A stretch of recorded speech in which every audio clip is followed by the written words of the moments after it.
시편 말씀 보겠습니다. 125편, 오늘은 시편 125편 1절에서 5절 말씀 우리 한 목소리를 읽도록 하겠습니다. 시편 125편 함께 읽습니다. 여호와를 의뢰하는 자는 시온산이 요동치 아니하고 영원히 있음 같도다. 산들이 예루살렘을 두름같이 여호와께서 그 백성을 지금부터 영원까지 두르시리로다. 악인의 권세가 의인의 업에 미치지 못하리니 이는 의인으로 죄악에 손을 대지 않게 함이로다.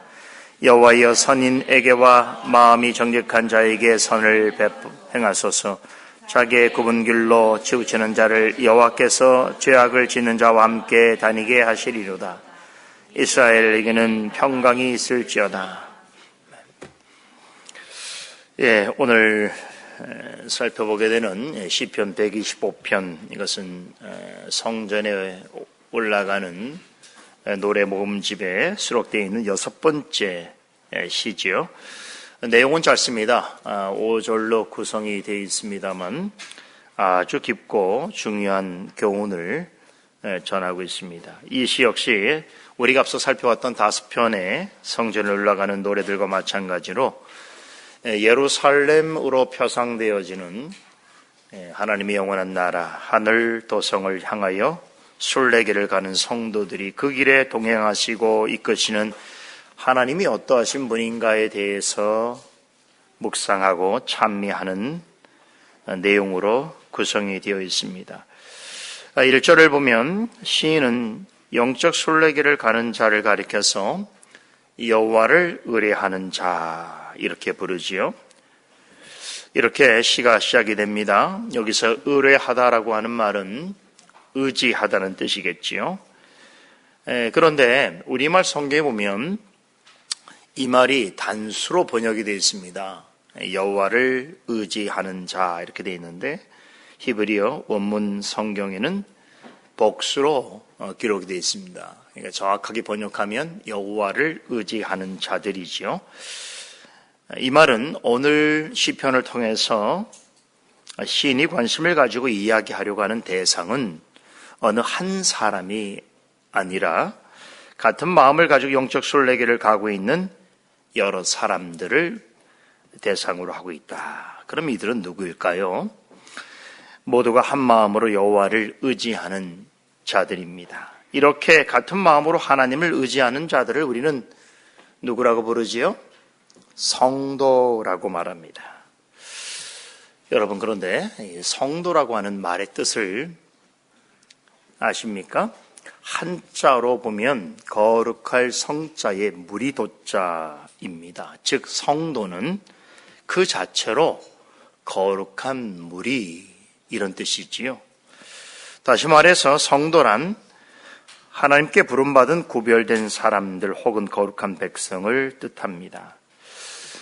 우리는 통상적으로 성도라고 하면 기독교 신앙을 가지고 있는 개인을 가리키는 것이라고 생각하기도 합니다만 이 말 그대로 보면 엄밀하게 생각하자면 성도라고 하는 말에는 거룩한 사람들이라고 하는 복수적인 의미가 담겨 있습니다. 그러니까 오늘 시인이 주의를 기울여서 살펴보고자 하는 여호와를 의지하는 자들이란 영적 순례 중에 있는 성도들의 모임인 교회를 의미한다. 이렇게 볼 수 있습니다.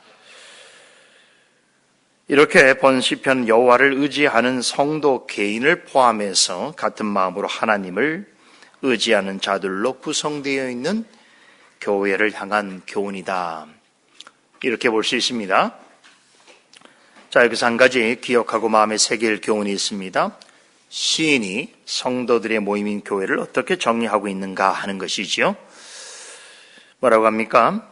교회를 여호와를 의지하는 자들의 모임이다. 이렇게 정의 내리고 있는 것입니다. 오직 하나님을 의지하는 교회, 이것은 성령께서 시인을 통해서 가르쳐 주시는 교회의 진짜 정의입니다. 교회란 무엇인가? 오늘 시편 125편의 내용을 근거로 보자면 교회는 하나님을 의지하는 자들의 모임이다. 이렇게 볼 수 있습니다. 지금부터 시인이 왜 순례길을 함께 가고 있는 성도와 또 교회를 가리켜서 여호와를 의지하는 자들, 그리고 또 그러한 성도들로 이루어진 영적 공동체를 이렇게 묘사하고 있는지 잠시 상고해 보도록 하겠습니다. 1절을 다시 봅니다. 시인은 여호와를 의뢰하는 자들을 어떤 일이 있어도 흔들리지 않을 시온산에 비유하고 있습니다.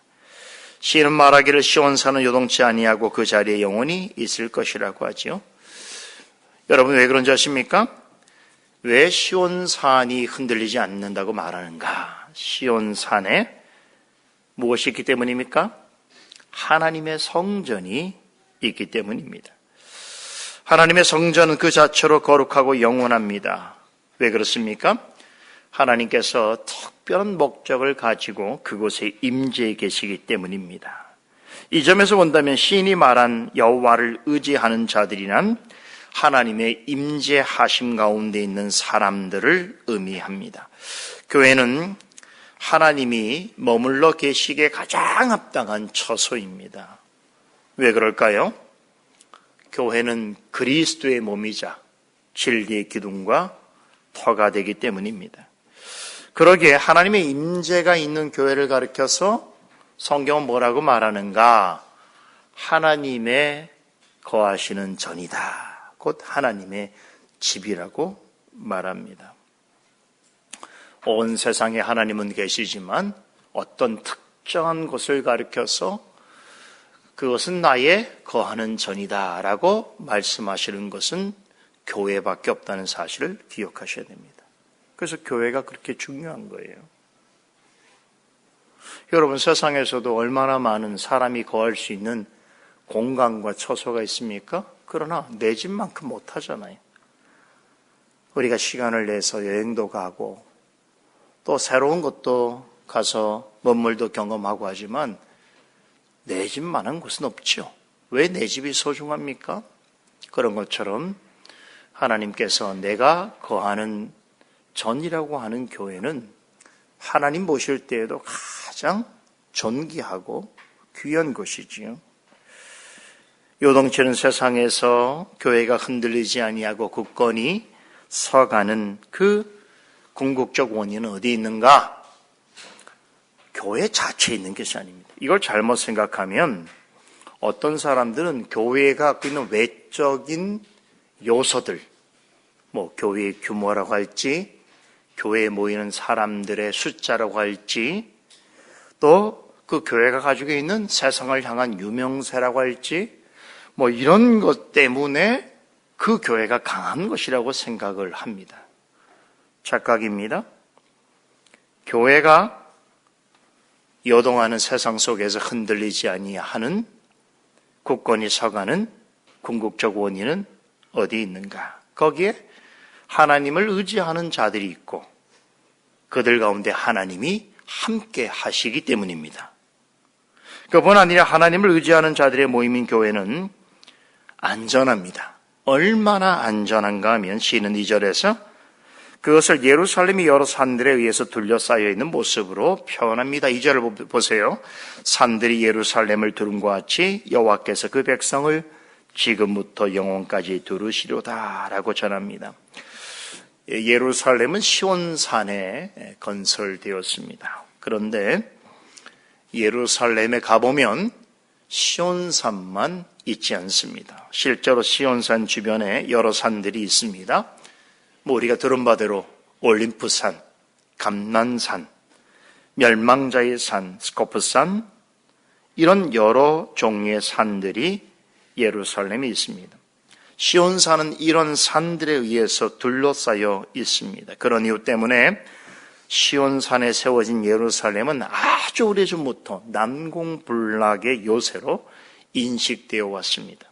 시인은 시온산과 예루살렘이 지니고 있는 이 천혜의 지정학적인 위치를 인용해서 하나님을 의지하는 성도들의 모임인 교회의 속성과 연결시켜서 설명하고 있습니다.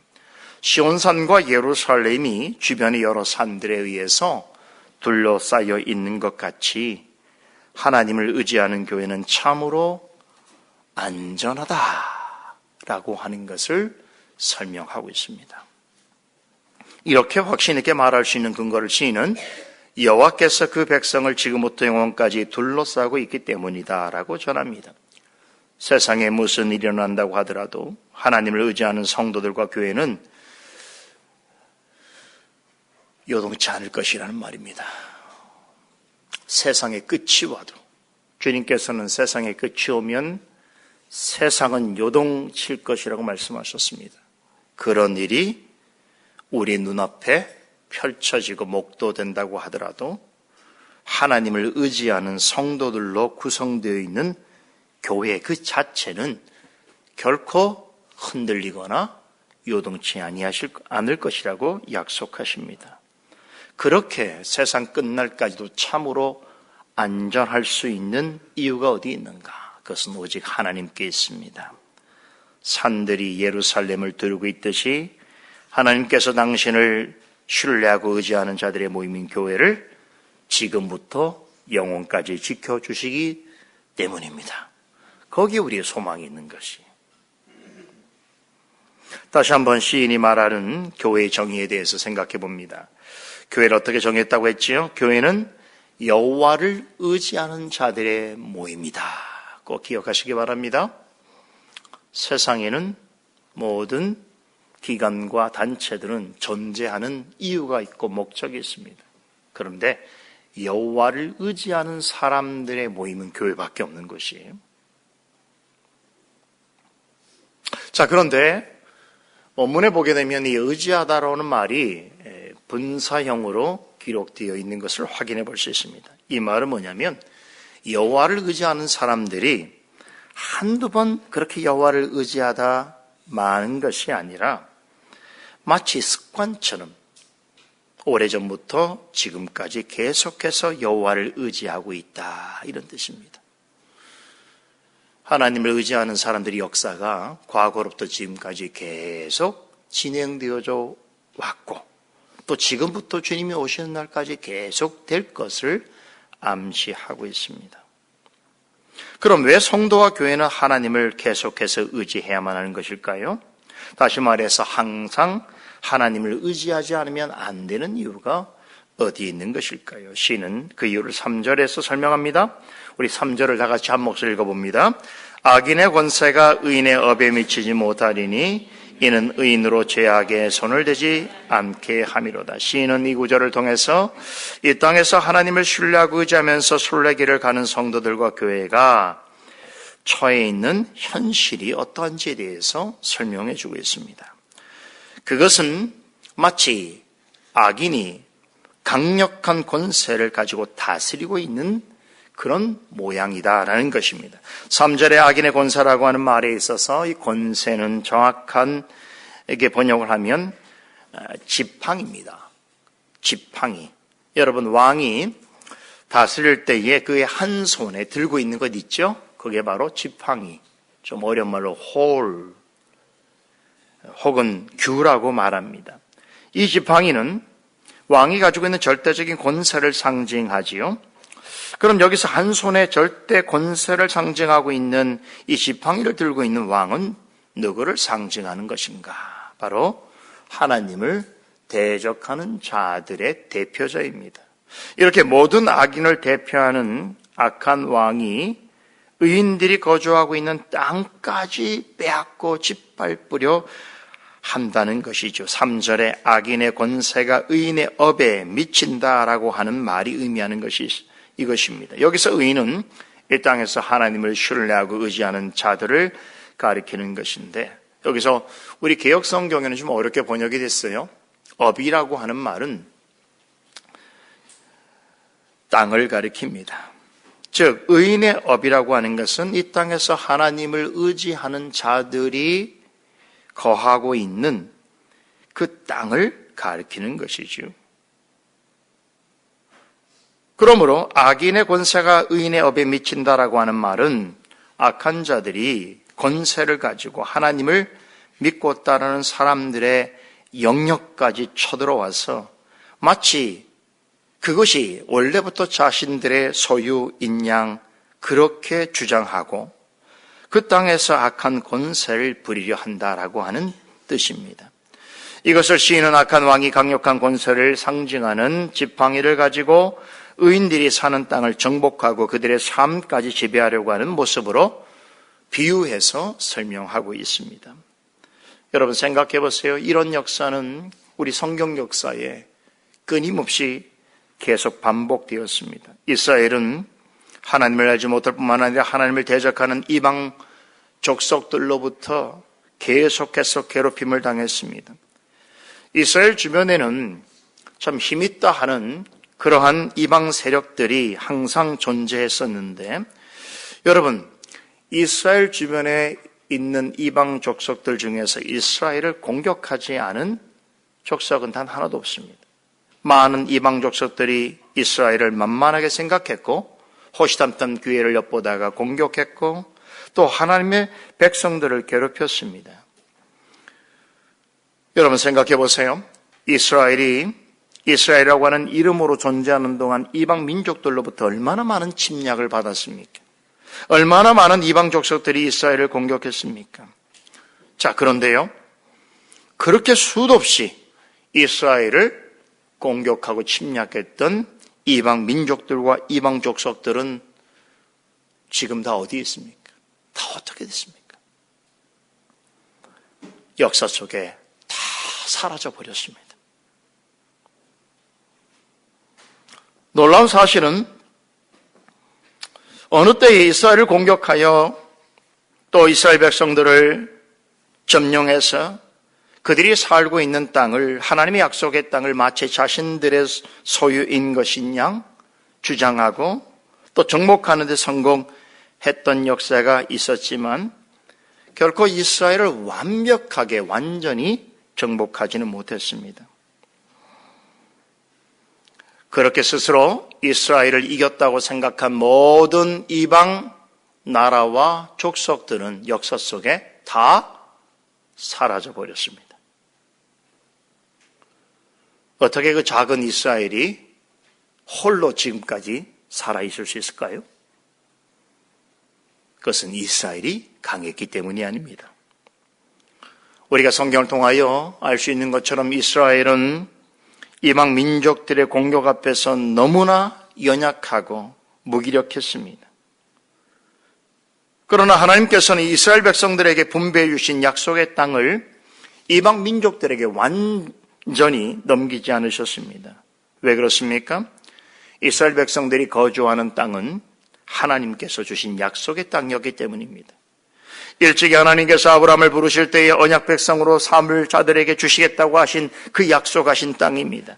그러나 언약 백성이라고 하더라도 사사시대 이스라엘 백성들처럼 하나님을 멀리하고 자신의 소견에 옳은 대로 행하고 여호와 하나님 앞에서 악을 행하면서도 하나님 말씀에 귀를 기울이지 아니고 돌이켜 회개하지 않을 때에 때로 하나님께서 이방 민족들을 막대기와 채찍으로 삼아서 이스라엘을 징계하셨습니다.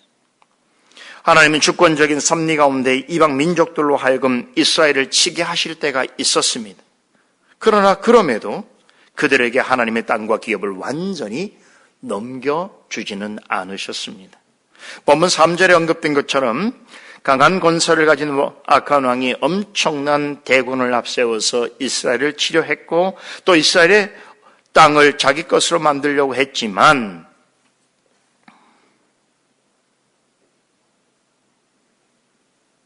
악인의 지팡이가 이스라엘 여인들의 땅에서 하나님께서 허용하신 그 이상의 권세를 누릴 수 없도록 하나님께서 하셨다는 것이, 하나님께서는 악인들을 통해서 하나님의 백성을 징계하시기도 하시지만 그러나 그들이 가지고 있는 권세를 언제나 하나님이 가지신 더 큰 권능으로 억제하십니다. 하나님이 허용하신 이상의 것을 하지 못하도록 막으시는 것입니다.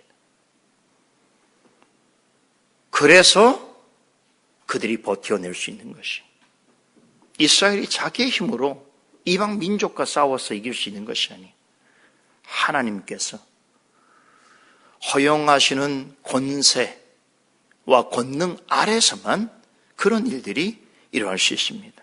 그러나 결국 하나님께서는 그들이 침략한 그 땅에서 이방 민족들을 다 몰아내시고 결국 이스라엘 칠했던 모든 이방 족속과 민족들을 역사 속에서 다 사라지게 하셨습니다. 이게 하나님께서 하시는 일이죠. 시는 3절 하반절에서 하나님께서 무엇을 위해서 이렇게 하셨는지를 설명합니다. 이는 의인들로 하여금 죄악에 손을 대지 못하게 하기 위해서다라고 말씀합니다. 무슨 뜻인지 아시겠습니까? 이 땅에서 영적 순례길을 가는 성도들과 교회는 무슨 이유로든지 하나님이 허용하시는 뜻 안에서 악한 왕에 의해서 다스림을 받는 것 같은 현실을 맞이할 수 있습니다. 그것은 분명 하나님의 백성에게 있어서는 큰 고난이요 괴로움이 될 수 있습니다. 에베소 6장에서는 이 땅에서 하나님을 의지하는 자들이 겪게 될 영적인 현실을 뭐로 비유합니까? 세상의 통치자들과 권세자들과 어둠의 주관자들과 하늘에 있는 악한 영들에 대하여 싸우는 씨름, 싸움으로 묘사하고 있죠. 그래서 사도 바울을 통해서 마귀의 관계를 능히 대적하기 위해서 무엇을 입으라고 권면했습니까? 하나님이 주시는 영적 전신갑주를 입으라고 권면합니다. 한 가지 흥미로운 점은 대적자들이 하나님을 의지하는 성도들과 교회를 위협하고 공격하는 그런 시도를 가리켜서 뭐라고 비유하냐면 고대의 적진을 향해서 무수히 많은 불화살을 쏘아대는 화전으로 묘사합니다. 화전. 저쪽 편에서 한쪽 편을 향해서 화살에 불을 붙여서 끊임없이 쏘는 일로 얼마나 두려워요. 그죠? 정확하게 그 타켓은 정해져 있지 않지만 그러나 하늘을 마치 막 덮는 것처럼 쏘아대는 그러한 불화살, 그것을 하나님을 대적하는 자들이 하나님을 의지하는 성도들과 교회를 향하여 도전하는 역사로 비유하고 있습니다. 이처럼 겉으로 보면 우리 인간의 역사는 악한 자들이 더 강해 보이고 또 득세하고 그들이 세상을 지배하는 것처럼 보여질 때가 훨씬 많습니다. 그들이 우리보다 훨씬 강하다고 생각될 수 있다는 것이죠. 하지만 설령 그 같은 일이 있더라도 하나님께서는 결코 방관하지 아니하십니다. 산들이 예루살렘을 두르고 있는 것 같이 하나님을 의지하는 자들을 하나님께서 두르시겠다. 내가 지금부터 영원토록 너희를 둘러싸고 있겠다라고 말씀하십니다. 여러분, 그 로마 시대의 그 상황을, 전쟁 상황을 보여주는 영화나 다큐멘터리를 보신 적이 있으면 아마 기억나실 텐데요. 로마 병사들이 전쟁에서 가장 유용한 그 싸움에서 방어하기 위해 사용하는 그 수단이 바로 방패죠. 철제 방패죠. 그래서 아까처럼 상대 진영에서 막 불화살을 쏠 때에 이 로마 병사들이 어떻게 합니까? 335 모여서 자기 몸집보다 큰 방패로 여러 사람들이 모여서 빈틈없이 이렇게 막습니다. 그러면 아무리 밖에서 화살이 수백 발, 수천 발 떨어져도 안전합니다. 하나님께서 그렇게 그같이 하나님을 의지하는 성도들과 교회를 둘러싸고 계시겠다라고 말씀하시는 것입니다. 그래서 이 땅에 가장 약해 보이는 교회와 성도들이 지금까지도 보존되는 것입니다. 앞으로도 그렇게 될 것입니다. 이것이 성경에서만 말하는 증거가 아니라 인류 역사를 통해서도 부정할 수 없는 너무나 확실한 증거입니다.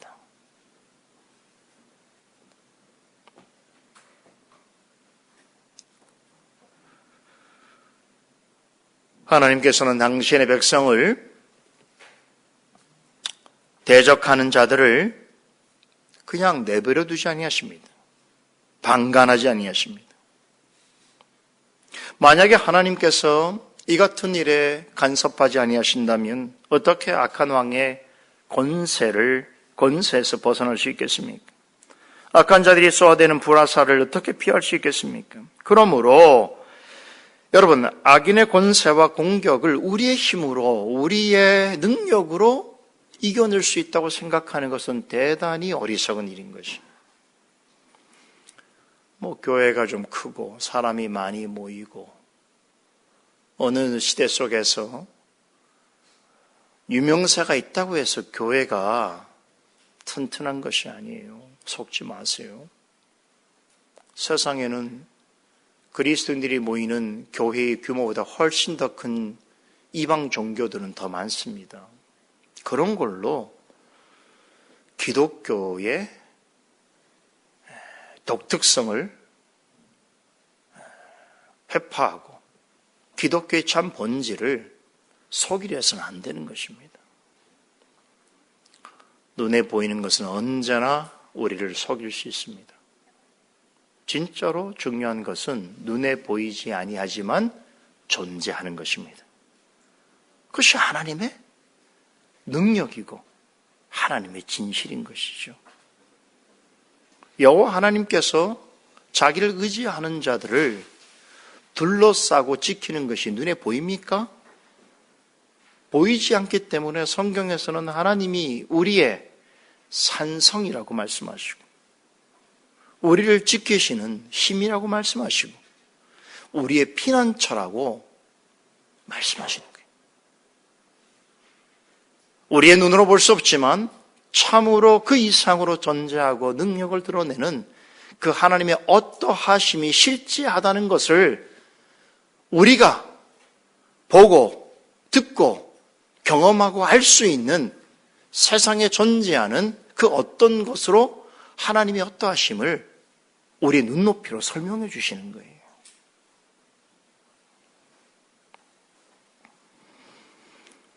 예루살렘을 둘러싸고 있는 산들처럼 하나님 당신을 신뢰하고 의지하는 자들을 끝까지 감싸 주실 줄로 믿습니다.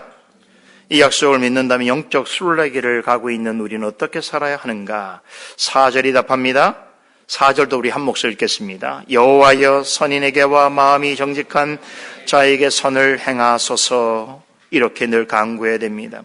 시인은 하나님을 의지하는 자들을 하나님 앞에서 선한 자들이라고 하고 마음이 정직한 자들이라고 합니다. 여기서 말하고 있는 선함과 정직함은 무엇을 말하는 것일까요? 우리가 앞에서 말한 악한 자들이 보인 특징과 반대되는 개념이지요. 즉 하나님의 성품을 뜻합니다. 하나님을 신뢰하고 의지하는 성도들과 교회라고 하면 악인들과 달라야 하는데 악한 자들로 인해서 어떤 어려움을 받게 되더라도 하나님을 신뢰하고 의지하면서 살아가는 성도와 교회는 즉 하나님의 성품을 드러낼 수 있어야 한다는 것입니다. 하지만 우리 모두가 늘 경험하는 것처럼 이것은 결코 쉬운 일이 아닙니다. 악인이 득세하는 세상에서 어떤 상황에서든지 하나님을 신뢰하고 의지하면서 선하고 정직한 마음으로 살아간다는 것은 우리의 생각과 의지로는 되지 않을 참으로 어려운 일입니다. 즉 하나님의 은혜가 없으면 불가능합니다. 그렇기 때문에 시인은 뭐라고 기도합니까? 주님 하나님을 신뢰하고 의지하며 살아가는 길을 바라는 자들에게 뭘 베풀어 달라고요? 은혜를 베풀어 달라고 간구하는 것입니다. 하나님의 은혜가 있어야 돼요. 은혜. 그렇죠? 은혜가 없으면 우리는 이 일을 감당할 수 없어요. 마지막으로 시인은 5절에서 이 기도에 대한 하나님의 응답과 이 응답에 따르는 확신을 전하면서 오늘 시인을 마무리하고 있습니다. 기도할 때 시인은 자기의 굽은 길로 치우치는 자를 여호와께서 죄악을 짓는 자와 함께 다니게 하시리로다라는 응답과 확신을 얻습니다. 여기서 자기의 굽은 길로 치우치는 자들과 죄악을 짓는 자들은 4절에서 언급한 하나님 앞에서 마음이 선하고 정직한 자와 대조를 이루는 사람이지요. 하나님을 신뢰하고 의지하는 성도들과 반대편에 서 있는 자들을 가리킵니다. 다시 말해서 하나님을 신뢰하고 의지하는 자들을 조롱하고 핍박하는 사람들입니다. 그런데 이들은 우리가 어떻게 하지 않더라도, 여러분, 우리 주변에 우리가 믿는 신앙을 조롱하고 우리의 하나님에 대해서 대적하는 이들이 너무 많죠. 그런데 우리가 그들에서 뭐 어떻게 하겠어요? 뭐 그들이 하는 것처럼 우리도 그들의 삶과 그들의 존재를 여러분 비방하고 조롱하면 되겠습니까? 물리적으로 싸우면 되겠습니까? 우리는 할 수 있는 게 참으로 없어요. 그런데 우리가 어떻게 하지 못한다고 하더라도 그들은 어떻게 되는가 하면 자기만 굽은 길로 가는 것이 아니라 다른 사람도 굽은 길로 가게 하여서 결국에는 죄악을 범하는 자들과 함께 멸망의 길로 갈 것이라고 말씀하고 계십니다. 그러니까 자기의 굽은 길로 치우치는 자를 여호와께서 죄악을 짓는 자와 함께 다니게 하시로다 하시는 말씀은 바로 그런 자들을 향한 하나님의 무서운 경고인 동시에 하나님께서 심판을 행하실 것이라고 하는 의지를 나타내고 있는 표현입니다. 그렇다면 끝까지 하나님을 신뢰함으로 그분 곁에 있는 자들은 또한 그런 자들이 모여 있는 교회는 어떻게 되는가? 마지막으로 이런 약속의 말씀을 우리에게 증거해 주십니다. 이스라엘은, 여기 이스라엘이 어떤 자들이에요? 하나님을 의지하는 자들로 모여진 영적인 공동체겠지요. 즉 교회를 가리킨다 볼 수 있습니다. 이스라엘에게는 뭐가 있을 것이라고요? 평강이 있을 것이다. 참된 샬롬이 하나님을 의지하는 자들에게 있을지어다. 아멘. 하나님께서는 당신을 의지하는 자들과 교회는 어떠한 경우에서도 시온산처럼 흔들리지 않게 하실 것이고 여러 산들에 의해서 둘러싸여 있는 예루살렘처럼 안전하게 지켜주실 것이다. 왜 그렇습니까? 하나님께서 언제나 항상 지금부터 영원까지 하나님을 의지하는 우리와 그런 자들이 모여있는 우리의 교회를 지켜주시고 둘러싸 보호해 주실 것이기 때문입니다. 기도하겠습니다. 거룩하신 하나님, 오늘도 하나님께서 거하시는 전이라 말씀하신 주님의 몸된 교회로 우리를 불러주시고 함께 말씀을 듣게 해주시니 감사를 드립니다. 우리를 불러 모아주신 이 거룩한 기관이 어떠한지를 오늘 시편 125편 말씀을 통하여 우리가 다시 한번 확인하게 됩니다. 세상의 모든 것들이 다 변하고 다 흔들릴지라도 하나님께서 함께 하시고 지켜주시는 하나님을 의지하는 자들과 그들의 모임인 교회는 지금부터 영원토록 지켜주실 것이라고 약속하셨습니다. 오늘 그러한 마음으로 하나님 앞에 나와서 예배하는 주의 백성들에게 하늘의 신령한 은혜와 평강을 더하여 주시옵소서. 구원의 확신과 기쁨을 베풀어 주시옵소서. 감사드리며 예수 그리스도 이름으로 기도드리옵나이다. 아멘.